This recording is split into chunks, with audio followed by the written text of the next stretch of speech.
Señor secretario, por favor, lea el orden del día de esta sesión pública y solemne del 25 de abril de la Academia Santanderista de Colombia.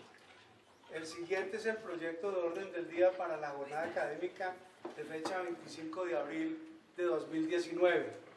Primero, instalación y saludo del presidente de la Academia, profesor Olimpo Morales Benítez.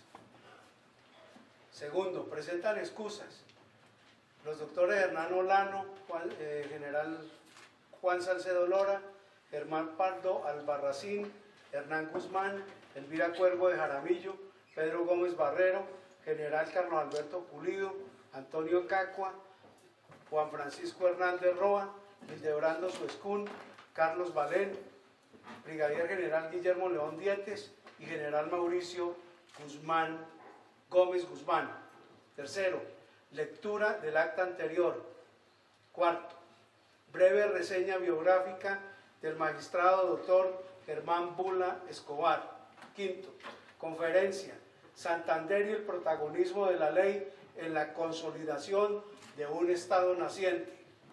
Sexto, exaltación y juramento de miembro como individuo correspondiente del magistrado doctor Germán Bula Escobar. Séptimo, proposiciones y varios. Octavo, clausura de la jornada académica. Está leído el protocolo, señor presidente. Pongo a consideración el orden del día de los miembros de la Academia. ¿Está aprobado? Primero, lectura del acta anterior.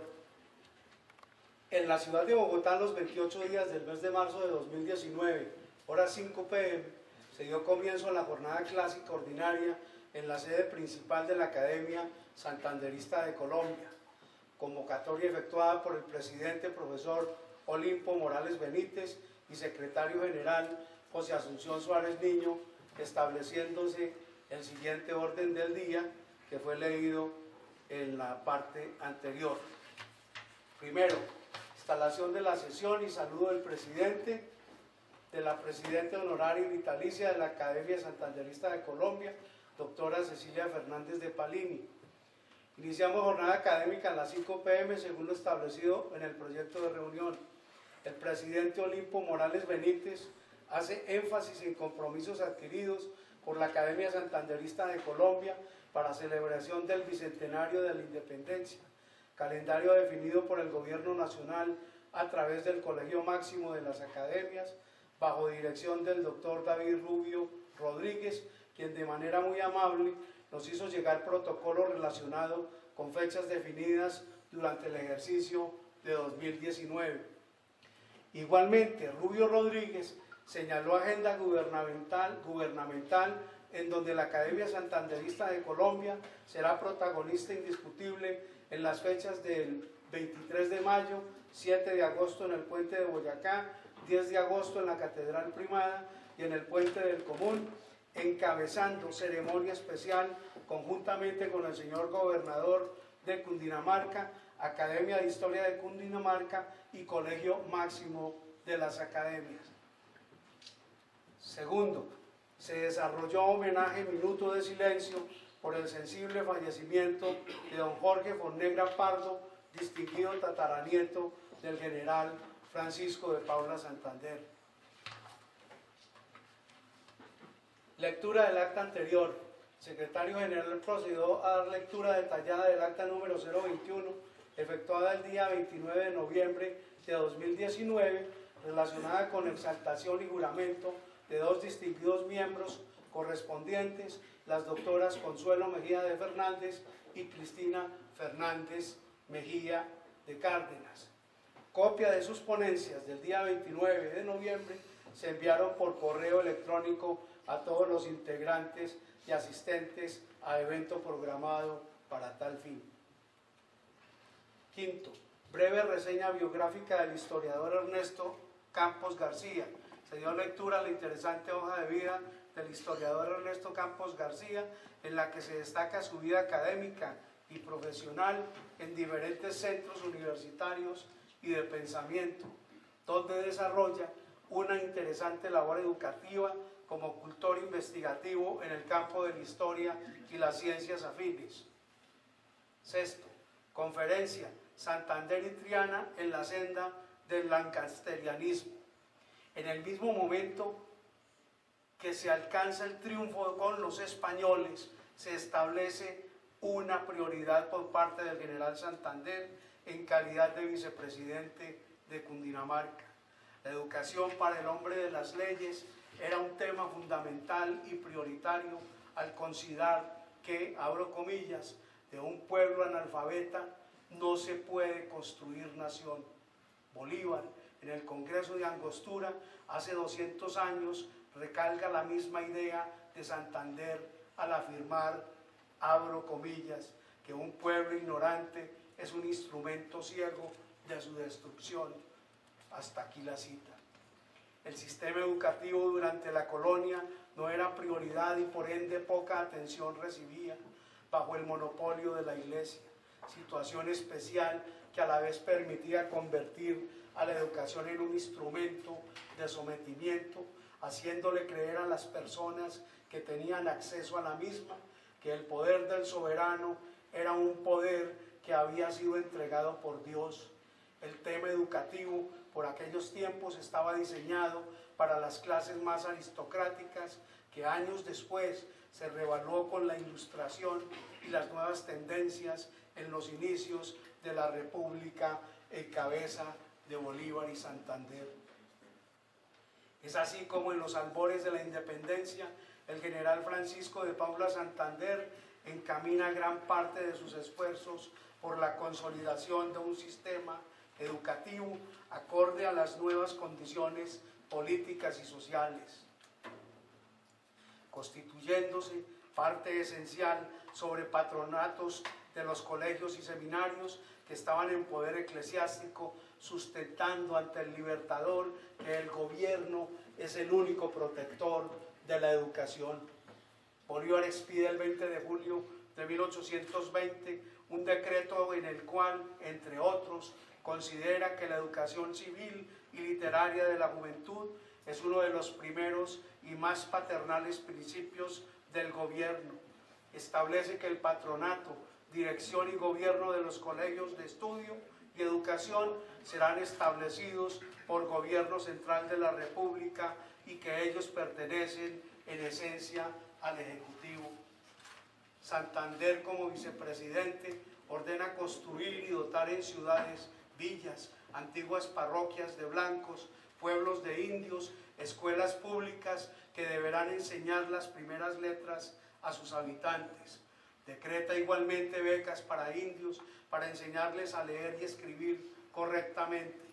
También se decretó darles 120 pesos anuales del fondo de gobierno para vestidos, útiles y demás dinero que estaría a disposición de los rectores, quienes serían los encargados personalmente de proveerlos. Este decreto también cobijaba la protección, enseñanza y educación para las niñas. Como no había suficientes maestros, se implementa el método tutorial de Lancaster, pedagogo inglés que fue invitado por Bolívar a trabajar en Caracas. El método que se implementó por primera vez a través del franciscano Sebastián de Mora en 1820. Santander abanderaba la teoría de que para educar era necesario primero instruir. Don José María Triana reemplaza a Fray Sebastián de Mora en estas labores y se convierte en uno de los pedagogos más destacados de la República durante el siglo XIX. Memoria histórica. El continente ardía en fiebre de emancipación.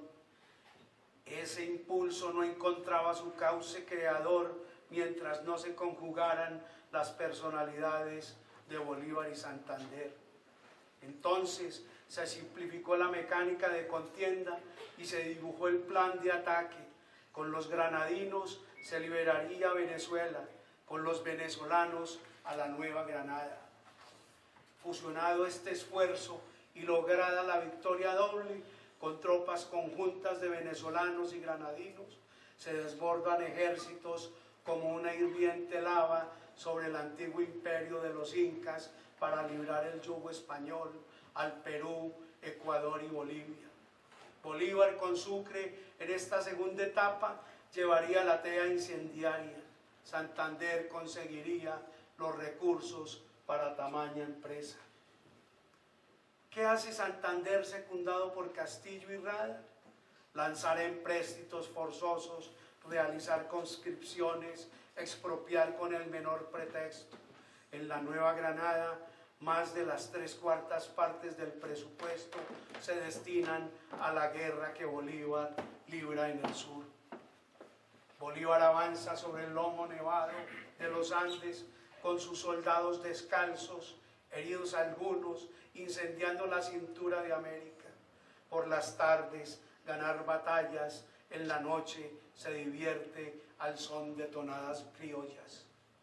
Baila esos valses y esas polcas que tocan chapuceramente los músicos de la banda militar.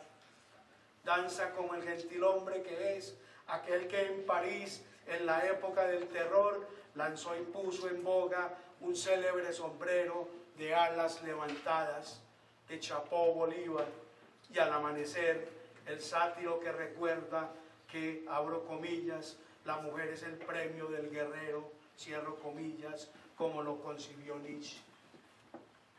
Al despertar, la inevitable carta de Santa Fe, que es el barlovento financiero, lugar donde vienen los fondos.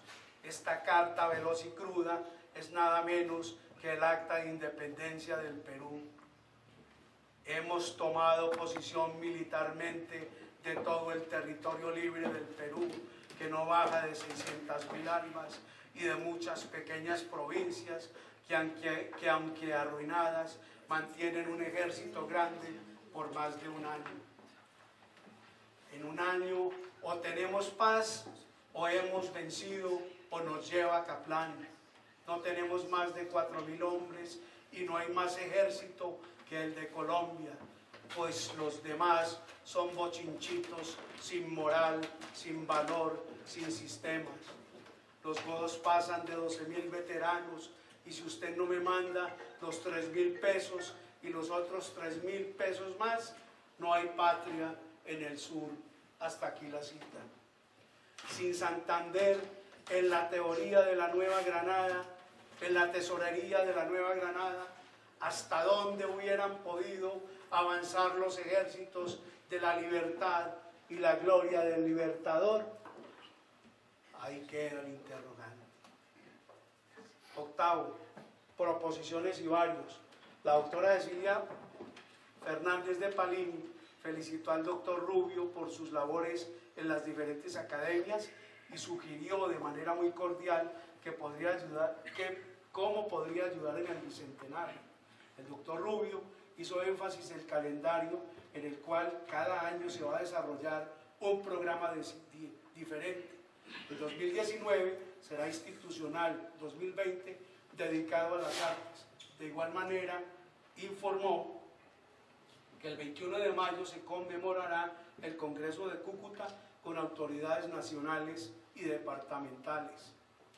El doctor Campos hace cordial invitación para realizar en conjunto con la Academia Santanderista exposición notafílica y filatélica en honor del general Francisco de Paula Santander, con patrocinio de la Academia Colombiana de Notafilia. Noveno, clausura académica.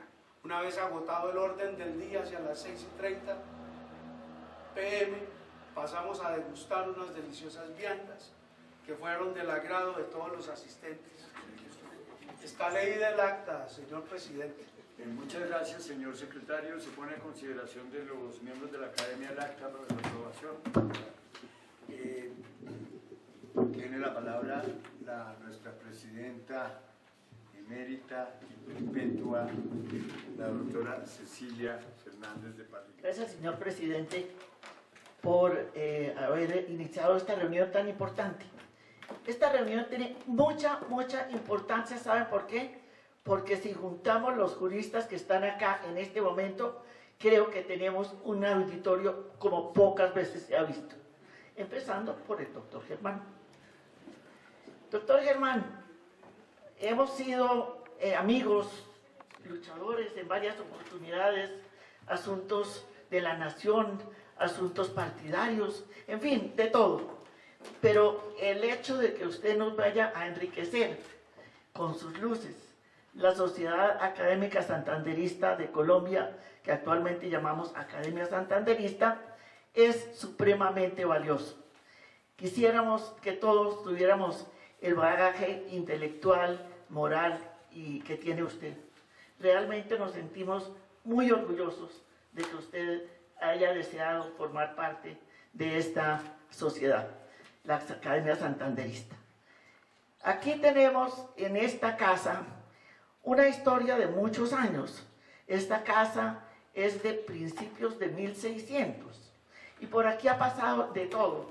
Ha sido una casa histórica y queremos que precisamente con la sociedad, o creo yo que se ha enriquecido precisamente en la parte histórica, porque aquí funcionamos y hablamos de historia y no se habla sino de historia, y eso me parece supremamente valioso. Yo creo que con los personajes que conforman la sociedad, que hoy se ven enriquecidos con su presencia, pues vamos a lograr cosas importantes.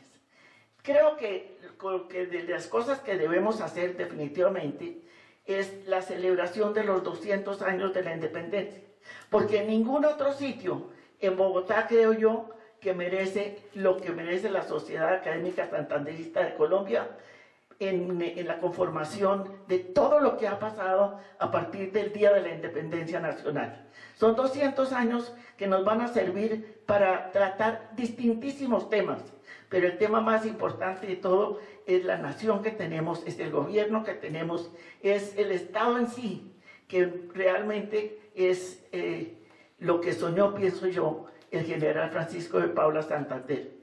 Él hubiera estado en este momento aquí, estaría muy orgulloso de tenerlos de visitantes. Muchas gracias. Doctora Cecilia. Señor secretario, por favor, continúa con el orden del día, la lectura de la hoja de vida del doctor Germán. Cuarto, breve reseña biográfica del magistrado doctor Germán Bula Escobar. El doctor Germán Bula Escobar es abogado de la Universidad del Rosario, magíster en Economía de la Universidad Nacional de Colombia, magíster en Ciencia Política y Liderazgo Democrático del Instituto de Altos Estudios Europeos de Madrid, estudios doctorales en Cibernética Organizacional, docente en las universidades de los Andes, Rosario, Javeriana y Jorge Tadeo Lozano, expresidente del Consejo de Estado, magistrado de la Sala de Consulta y Servicio Civil del Consejo de Estado, ministro de Educación Nacional, viceministro y ministro encargado de Trabajo y la Seguridad Social, vicecontralor general de la República, contralor encargado, embajador de Colombia en Venezuela, consultor, litigante, conjuez, árbitro, catedrático y ha ocupado cargos de primer nivel en los sectores público, social y privado.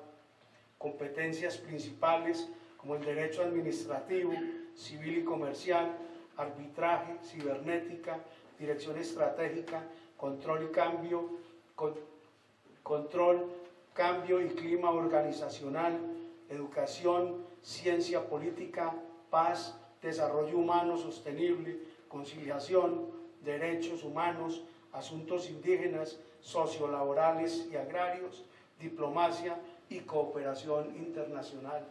Está leída brevemente la excelente hoja de vida de nuestro postulado, doctor Germán Bula Escobar. Muchas gracias, señor secretario. A continuación, le damos la palabra a nuestro futuro individuo correspondiente, el magistrado Germán Bula Escobar. Tiene usted la palabra, doctor Germán.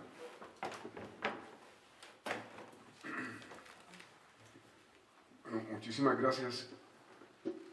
Debo pues, agradecer las palabras de la doctora Cecilia Fernández, doctor Olimpo, la presencia en la mesa del doctor Durán, del doctor Suárez, y la de cada persona aquí en la sala, el vicepresidente del Consejo de Estado, el general, magistrados de las Cortes, ciudadanas, ciudadanos, compañeros de colegio y de universidad, de trabajo, etc. Me siento un poquito abrumado y comprometido, pero voy directo entonces al asunto. Este escrito, que se propone reenfocar pasajes harto conocidos del pensamiento político del general Francisco de Paula, Santander y Omaña, versará sobre leyes, en tanto normas jurídicas, y libertad. Solo se utilizará la acepción científica al hablar de leyes de la cibernética. Concluirá con dos acotaciones relativas a la educación, la ilustración de la opinión pública y el respeto que a ella se debe dentro del marco de la democracia, por una parte, y a la alternancia en el poder, por la otra. 1. Designing Freedom, diseñando libertad, es el conciso nombre que el profesor Stafford Beer escogió para uno de sus libros seminales. El lector perspicaz intuirá de entrada que se trata de una proposición paradojal. ¿Acaso se puede diseñar la libertad? ¿No es libre la libertad y por ende ajena a cualquier diseño? En todo caso, el lector descubrirá esa paradoja central desde las primeras páginas de la obra, que se ocupa de advertir sobre los peligros que acechan a la humanidad por cuenta de múltiples inestabilidades y subraya el crucial papel del diseño organizacional en lo que toca con cómo dar manejo a esas amenazas sin perjuicio de garantizar la libertad de los integrantes de un determinado sistema. Beer dice, comillas, si cada uno tiene completa libertad para hacer lo que piensa que es mejor, habrá infortunadamente inestabilidad que puede autoalimentarse y volverse catastrófica. De otro lado, Garrett Hardin propuso la tragedia de los comunes. Este dilema describe una situación en la cual varios individuos, motivados solo por el interés personal y actuando de manera independiente pero racional, terminan por destruir un recurso común, compartido y limitado, aunque a ninguno de ellos, ya sea como individuos o en conjunto, les convenga la destrucción que ellos mismos provocan. Por supuesto que uno de los mecanismos regulatorios para evitar las catástrofes o la destrucción de recursos comunes son las reglas, las leyes. Esto hizo que Harding terminara por aceptar que debió haber llamado a su propuesta tragedia de los comunes desregulados. Continúa siendo evidente que resultan necesarias esas reglas, que limitan la libertad, entre otras estrategias para el manejo de la variedad. Al tiempo de mostrar la inconmensurable complejidad que pueden alcanzar los sistemas humanos, la obra de Beer se ocupa de enseñar el valor de la ley de Ashby o ley de variedad requerida. Solo variedad absorbe variedad. La complejidad que no es absorbida por el sistema mismo en determinado nivel de recursión pasará a ser un desafío, en términos de complejidad residual, para el siguiente nivel de recursión. Los seres humanos podemos, utilizando las leyes de la cibernética, la ciencia de la organización efectiva, entender y diseñar nuestros sistemas organizacionales de manera tal que se incremente su adaptabilidad a los cambios del entorno, se reduzca su vulnerabilidad y se minimicen los costos que trae implícitos el proceso de absorción de variedad. Regulación, leyes ligadas a esa regulación, libertad, son acuciantes desafíos actuales de la humanidad frente a riesgos planetarios como las catástrofes medioambientales, la guerra nuclear, el terrorismo y el uso inadecuado de la biotecnología y la infotecnología. 2. Para la primera mitad del siglo XIX no existían, claro está, las reflexiones que hoy ofrecen las aproximaciones sistémicas y cibernéticas. Otras ideas inundaban el entorno intelectual y académico de la época. George Washington, Simón Bolívar, San Martín, Francisco José de Miranda, los gestores de la independencia de Haití como los de Estados Unidos de Norteamérica, los próceres independentistas todos, por distintas vías y con distintas intensidades, estuvieron influidos por la Revolución Francesa y los vientos de libertad que se respiraban en Europa. Y por supuesto lo estuvo Antonio Nariño, el traductor de la Declaración de los Derechos del Hombre y del Ciudadano. Libertad, igualdad y fraternidad y de la mano de estas tres grandes consignas, la cuestión concreta de las libertades civiles, se inscribían como los sueños de los revolucionarios continentales del Nuevo Mundo. Aun si para la época no estaba en el orden del día de los revolucionarios prácticos un debate extenso alrededor del origen del Estado, es dable proponer como hipótesis que el entendimiento contractualista del poder político era el que subyacía al espíritu democrático y libertario. También debe mencionarse la influencia normativa de la muy liberal Constitución de Cádiz, la PEPA, de 1812, y en el caso de Santander, el hecho de que durante su estancia en los Estados Unidos de América, donde estuvo asilado, aprendió de Thomas Jefferson la importancia de la Constitución como norma superior. En fin, se trataba de conquistar los sueños de las revoluciones liberales y tal conquista tenía a la independencia como condición indispensable. La libertad de las Américas tenía dos caras, la de la autodeterminación nacional y la de las libertades individuales y la democracia. 3. Dentro de este marco no debería ofrecer dificultad la comprensión de la profunda sentencia del general Santander. Colombianos, las armas os han dado la independencia, las leyes os darán la libertad. Quizá no haya frase que reúna a un tiempo el ser de tanta importancia, tan conocida y tan bien sabida de entre las pronunciadas por los próceres anticoloniales. Inscrita en el frontispicio de nuestro Palacio de Justicia, esta frase emana poder declarativo, por razones que tendrían que escudriñarse mejor, pero que en todo caso habrán de estar atadas a la íncita promesa del que resulta ser el más preciado bien de los seres humanos, la libertad. Beer, arriba comentado, sostiene que, comillas, el asunto general del gobierno, esa institución gargantuana, es que es una clase de máquina supuesta para operar el país en el interés de la libertad individual. 4. La emancipación respecto del colonialismo español se produjo en la cresta de cruentas guerras de liberación, una realidad particular y diferente de los procesos de Brasil e India, por ejemplo. Por implicación surgida de la misma frase de Santander, la conquista de la independencia a través del alzamiento armado no entrañaría más libertad de lo que en ese respecto significa acabar específicamente con la dominación extranjera.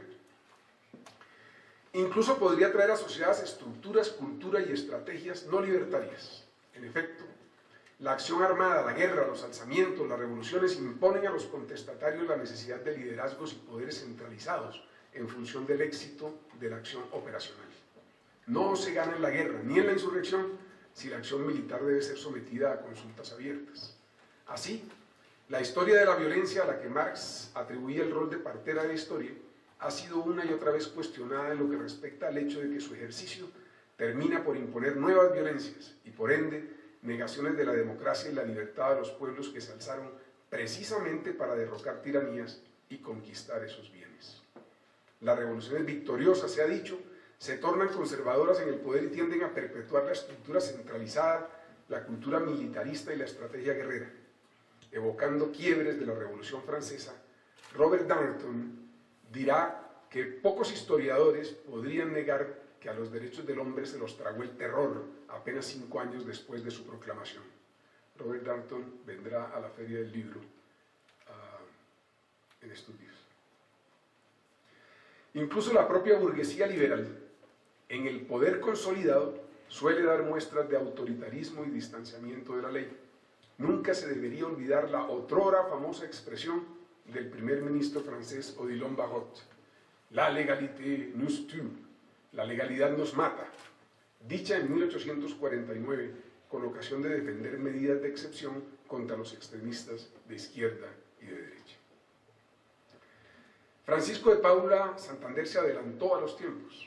En efecto, a pesar de haber dicho que, comillas, el ejército quemando se compone de vuestros hermanos, de vuestros parientes y de vuestros amigos, yo mismo soy uno de vosotros, no tenemos todos otra ambición que restituiros al goce de vuestra libertad, cierro comillas, era consciente del peligro del poder que emana directamente de las armas.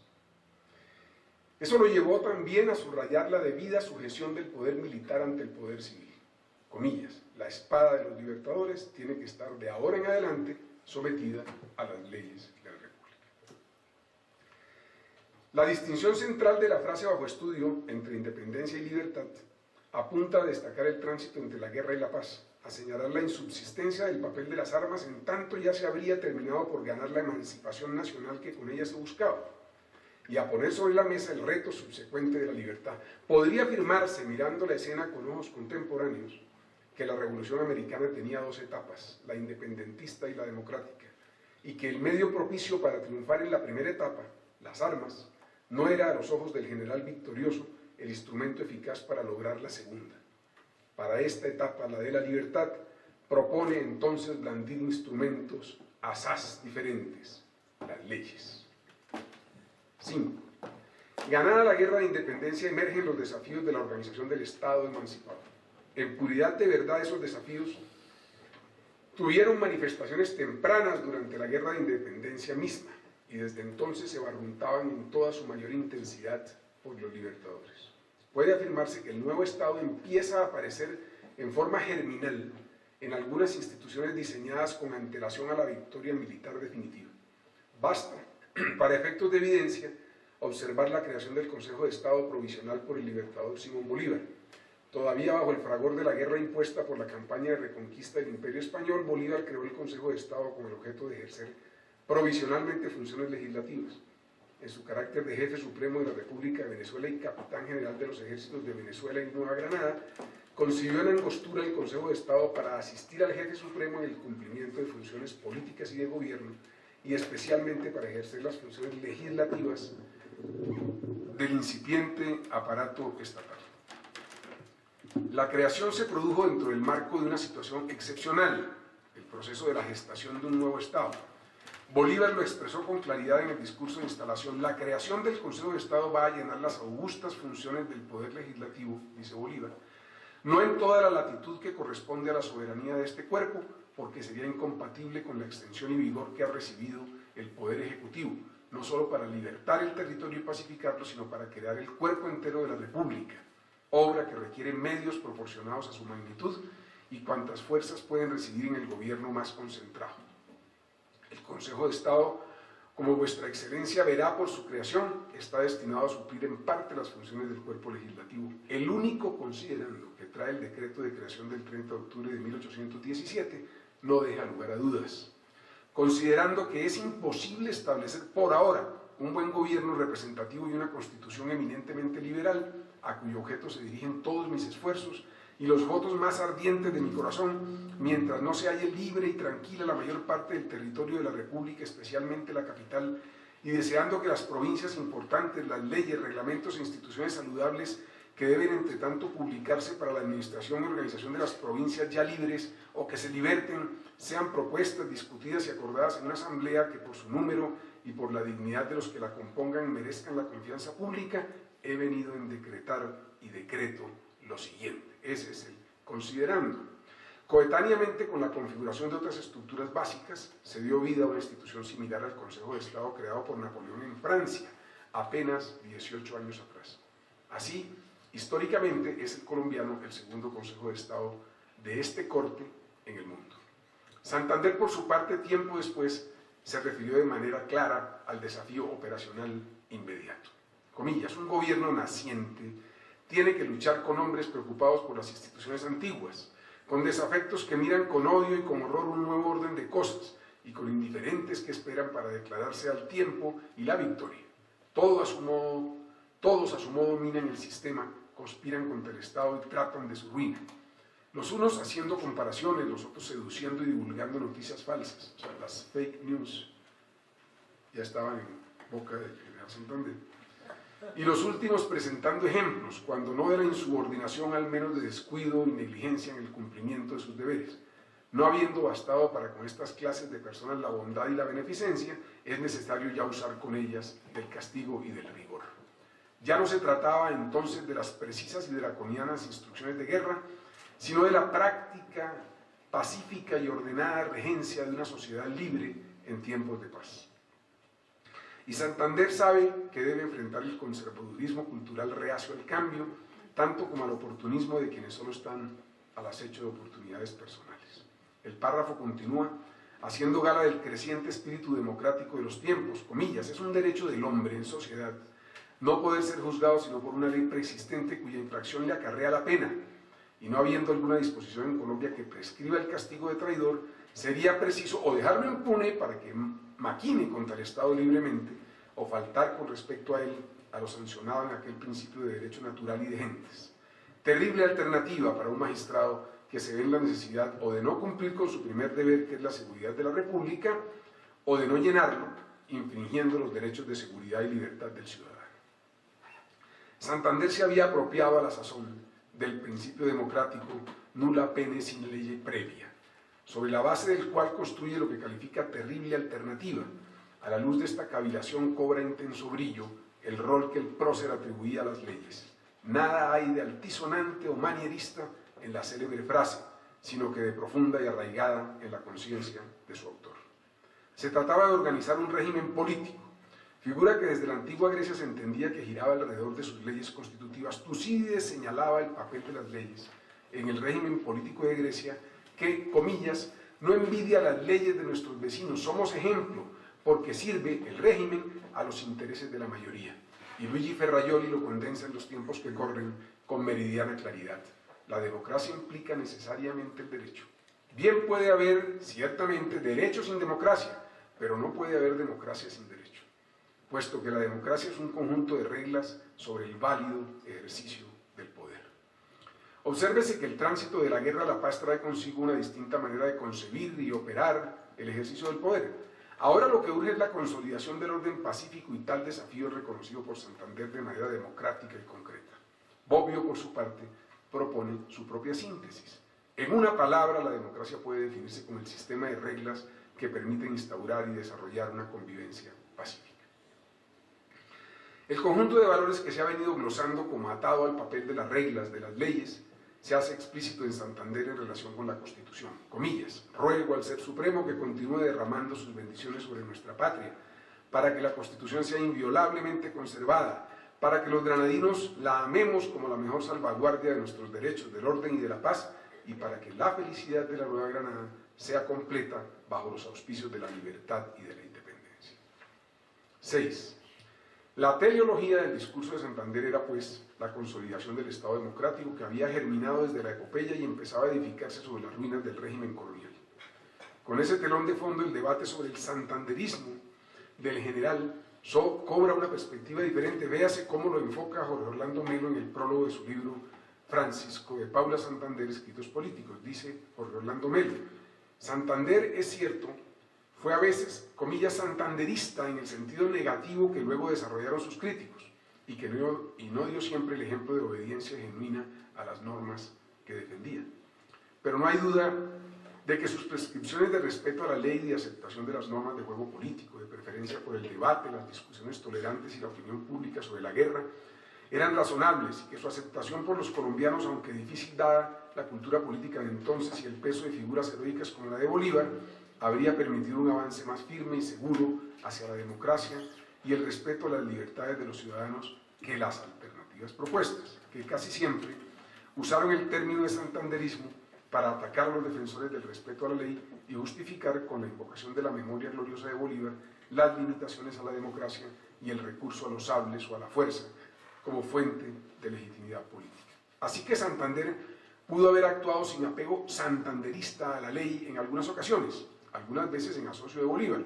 Tal conducta encuentra explicación plausible en el espíritu pragmático que guiaba sus esfuerzos por consolidar un Estado democrático. En una de sus cartas a los legisladores, por ejemplo, ese mismo espíritu pragmático es puesto de presente. Les dice: no aspiréis, señores, a la perfección, colocad bases indestructibles y seguras de futura prosperidad y dejad al tiempo que perfeccione la obra. Naturalmente podría argumentarse que las diferencias entre Bolívar y Santander giraban en torno a cuánto democratismo y cuánta autoridad central resultaban ser la fórmula más pragmática y balanceada frente a los desafíos del naciente Estado.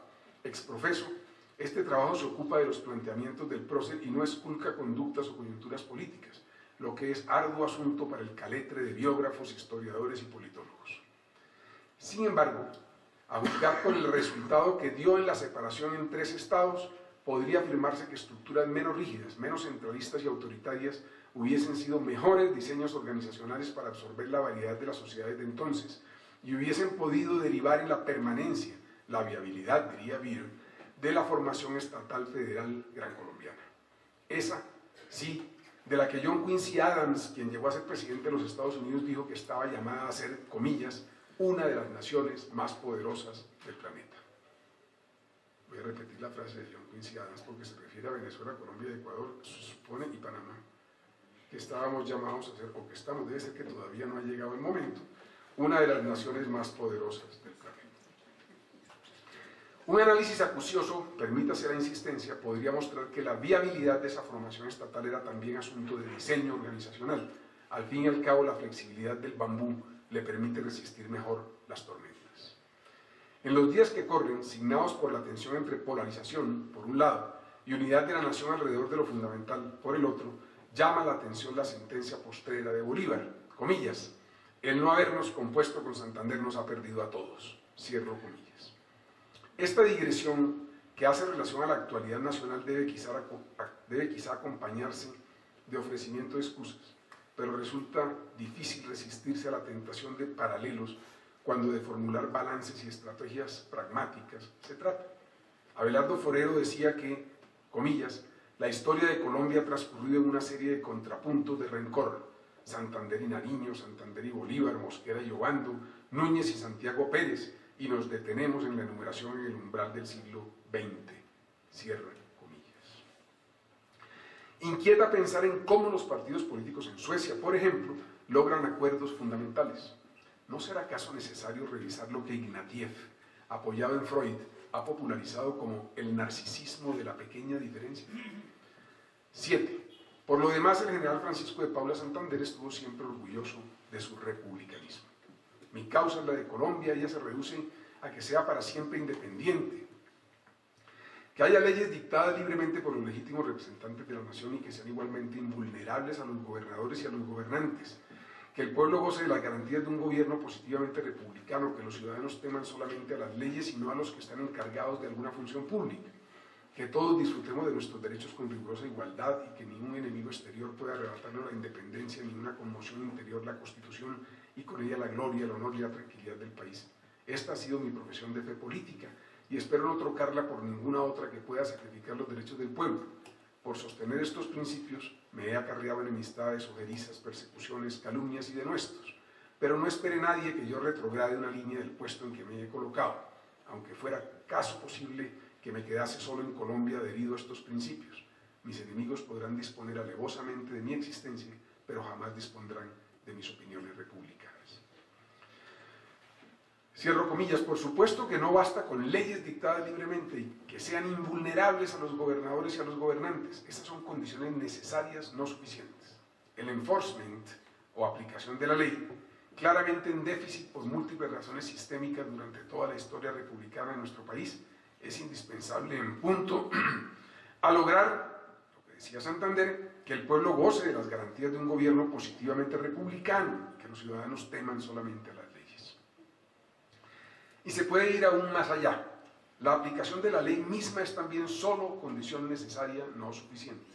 Si la cuestión sigue siendo la libertad, entonces, y siguiendo a Vir, habrá que pensar en rediseñar esta máquina de libertad, el Estado, y abordarla no como una entidad caracterizada por más o menos constreñimiento, sino como un sistema dinámico viable que tiene la libertad como su producto, su output.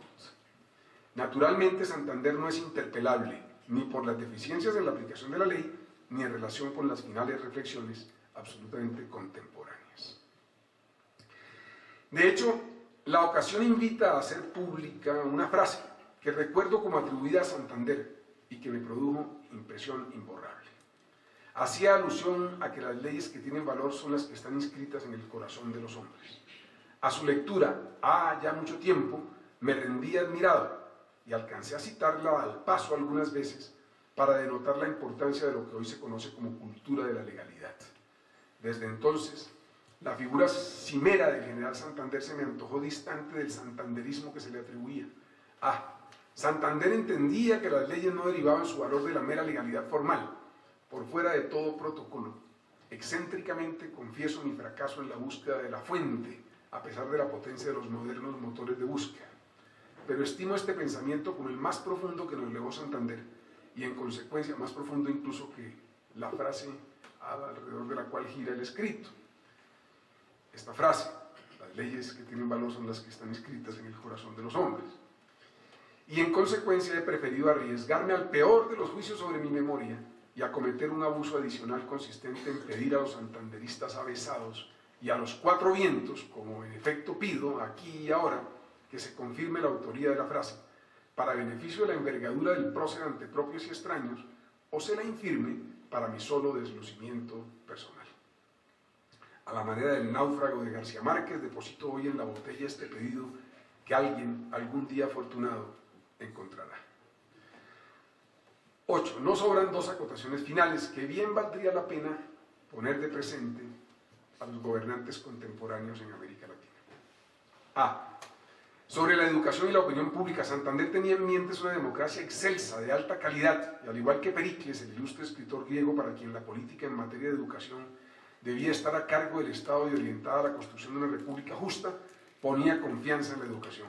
Comillas, tanto el gobierno como el poder legislativo se hallan íntimamente persuadidos de que la instrucción pública es uno de los medios más poderosos para sostener los gobiernos representativos.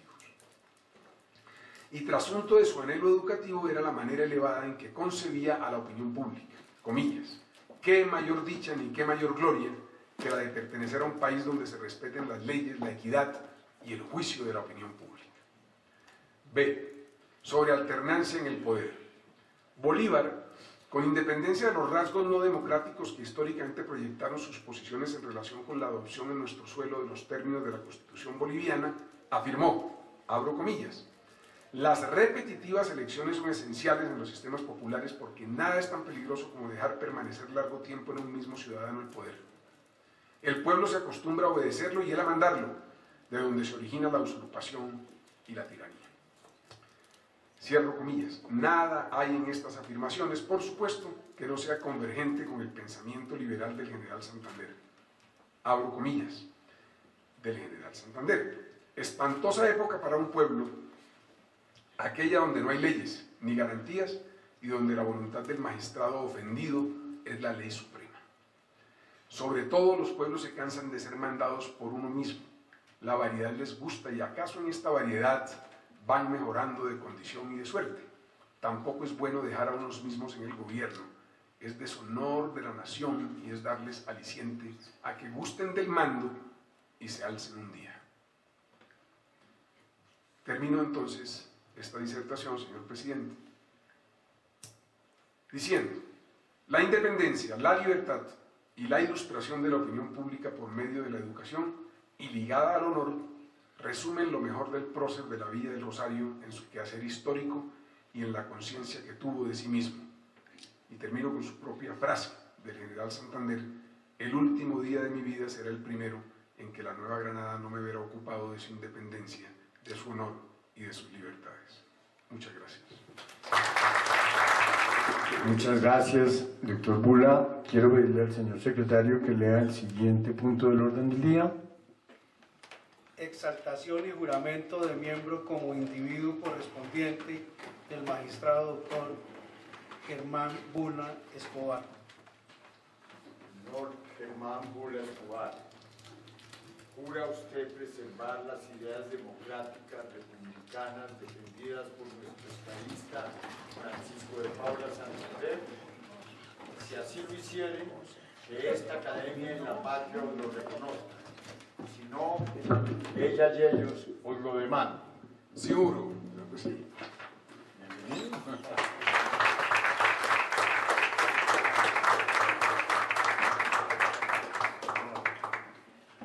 Quiero pedir al señor presidente de la Academia de Historia que dé lectura al diploma que se le entregará, que acredita su calidad de individuo correspondiente de la Academia Santanderista al magistrado Germán Bula Escobar.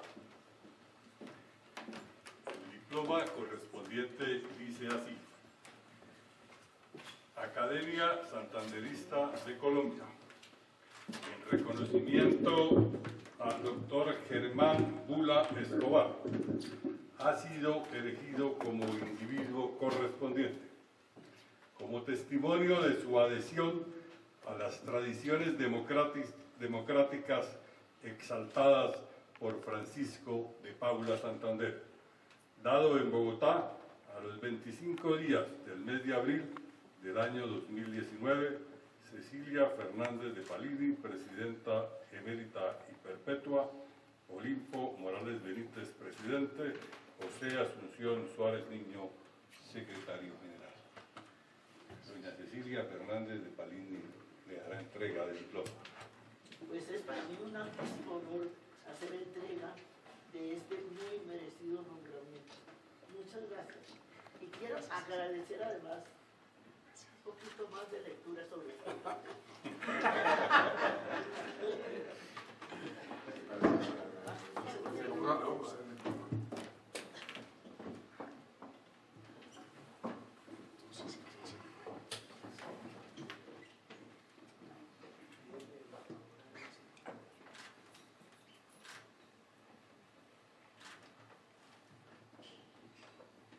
Quiero pedirle a Consuelo es la que usted dijo, y etcétera.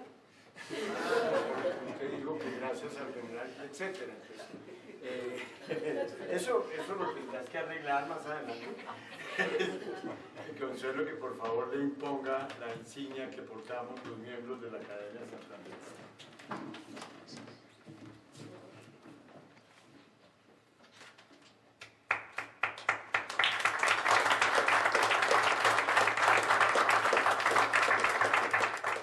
Pequeña digresión, es que a veces hay diablos cojuelos que y yo quería generar una polémica con el doctor Olimpo y lo logré, pero él no sabe, entonces tengo que confesarlo.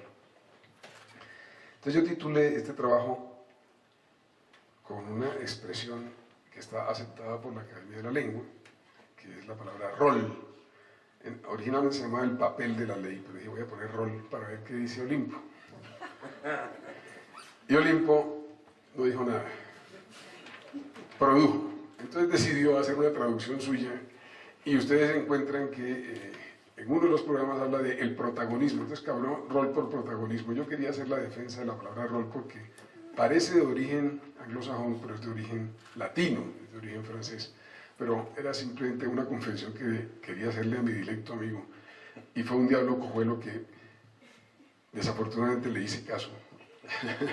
Quería tomar del pelo y creo que lo logré. Pues lo lograste y pues bienvenido el debate, vemos que va a estar animado de aquí en adelante y es precisamente lo que buscamos. No hemos logrado encontrar la frase, pero es la frase que señala el acatamiento del derecho que hoy discutimos tanto. Es decir, si la moral de los hombres está lejos de la ley, no se cumple la ley. Y si la ley está lejos de la moral de los hombres, tampoco. Vamos a encontrarla y para eso lo invitamos a pasar largas horas en la biblioteca del segundo piso, que ya se la mostraremos donde está la ley. Es su primera tarea. No condiciona su condición de individuo correspondiente. ¿Cuánto plazo le vamos a dar, doña Cecilia, para que la encuentre? Un mesecito. Bueno, muchas gracias, señor secretario. Siguiente punto del orden del día. El siguiente punto es el séptimo, proposiciones y varios. Si no hay proposiciones, continuemos. Pasemos al siguiente punto. O sea que prefirieron callarlo para siempre. Octavo, los invitamos a degustar unas deliciosas achiras, pan de yucas y demás en el salón continuo. Muchas gracias.